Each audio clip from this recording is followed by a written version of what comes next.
عقیدت و محبت کے ساتھ درود پاک پڑھ رہے ہیں۔ الصلاۃ والسلام علیک یا سیدی یا رسول اللہ وعلی آلک واصحابک یا سیدی یا حبیب اللہ۔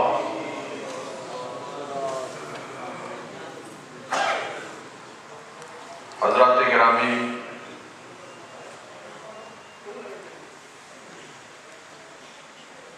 ہم سب اہل سنت و جماعت کی ایک مقتدر شخصیت، عملی شخصیت کے عرس کی تقریب میں حاضر ہیں اور خدا کی بارگاہ میں دعا کرتے ہیں کہ اے رب قدیر،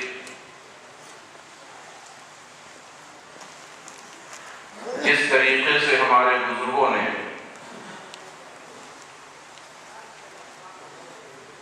امت کی اصلاح کے لیے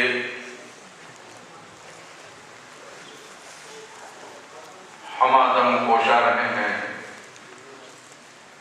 مولا ہم سب کو بھی یہ توفیق دے کہ ہم بھی اپنی اور اپنے بھائیوں کی اصلاح میں ہمیشہ لگے رہیں۔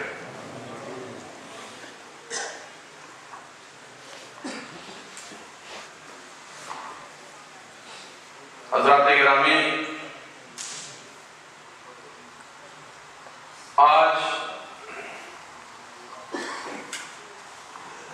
ہم جس پریشانی اور جس دقت سے دوچار ہو رہے ہیں، یہ کسی پر پوشیدہ نہیں۔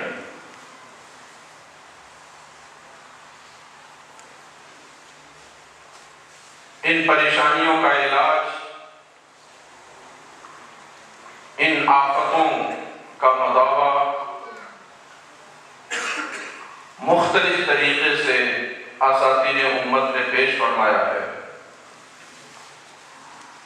انہی میں سے ایک اہم علاج یہ بھی ہے کہ اگر ہم اہل سنت و جماعت، چاہے وہ مقتدی کی صف ہو یا مقتدی کی صف ہو، اگر ہم آپس میں الفت و محبت، اخوت و بھائی چارگی کا ایک ماحول بنائیں تو انشاءاللہ الرحمن بہت ساری بلائیں، آفتیں ہمارے درمیان سے خود بخود دور ہو جائیں گی۔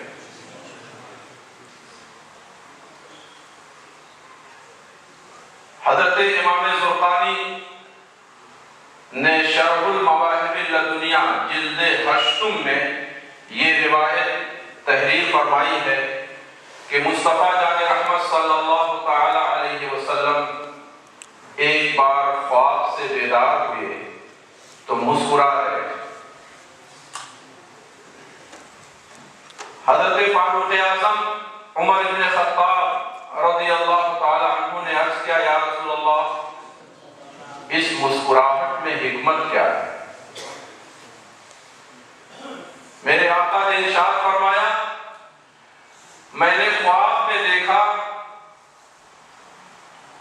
کہ خدائے ذوالجلال کی بارگاہ قدس میں 2 شخص پیش کیے گئے جن دونوں میں بڑی دشمنی، بڑی عداوت تھی، ایک دوسرے کو دیکھنا گوارا نہیں کرتا تھا، اور دوسری جانب بڑا ہی عالی شان محل، ہیرے اور جواہرات سے ملا ہوا محل، چمکتا ہوا وسیع محل۔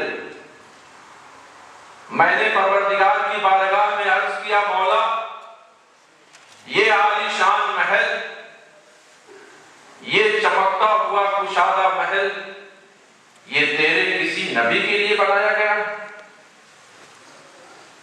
خدائے ذوالجلال نے ارشاد فرمایا، اے میرے محبوب، تم کو میں نے سید الانبیاء بنایا، خاتم پیغمبران بنایا، تو میرے سارے بندوں میں سب سے محبوب ترین ہے۔ اگر یہ محل میں اپنے کسی نبی کے لیے خاص کرتا تو وہ تیرے لیے خاص ہوتا۔ مگر سن اے میرے محبوب، یہ محل کسی نبی کے لیے خاص نہیں ہے۔ مصطفیٰ جان رحمت صلی اللہ علیہ وسلم عرض کرتے ہیں، مولا کیا یہ عالی شان محل کسی صدیق کا ہے؟ صدیق جو نبوت کے بعد ولایت کا سب سے اونچا درجہ ہے، مولا یہ کسی صدیق کا محل تو نہیں؟ پروردگار نے ارشاد فرمایا، نہیں ہے میرے محبوب، یہ کسی صدیق کے لیے بھی یہ محل خاص نہیں ہے۔ عرض کیا پروردگار کیا یہ تیرے اس محبوب بندے کے لیے یہ محل سجایا گیا ہے جس نے تیری راہ میں اپنی جان قربان کر دی، جسے شہید کہا جاتا ہے؟ پروردگار عالم نے ارشاد فرمایا، نہیں، یہ عالی شان محل کسی شہید کے لیے بھی خاص نہیں ہے۔ مصطفیٰ جان رحمت فرماتے ہیں کہ میں نے تعجب سے عرض کیا، پروردگار آخر یہ عالی شان محل تیرے کس خوش نصیب بندے کے لیے بنایا گیا ہے؟ خدائے ذوالجلال نے فرمایا، اے میرے محبوب، یہ عالی شان محل ہر اس بندے کے لیے ہے جو اس کی قیمت چکا دے۔ مصطفیٰ جان رحمت فرماتے ہیں، میں نے عرض کیا، مولا اس عالی شان محل کی قیمت کون دے سکتا ہے؟ خدائے ذوالجلال فرماتا ہے، میرے محبوب، میرا ہر کوئی بندہ اس کی قیمت دے سکتا ہے۔ عرض کیا، مولا اس کی قیمت ہے کیا؟ ارشاد فرمایا، اس کی قیمت یہ ہے کہ اگر تم کو تمہارے کسی بھائی سے قدورت ہو، عداوت ہو، دشمنی ہو، بگاڑ ہو، تجھ کو کوئی تکلیف پہنچی ہو تو تو اسے دل سے معاف کر دے۔ اگر تو نے معاف کر دیا تو یہی اس محل کی قیمت ہے۔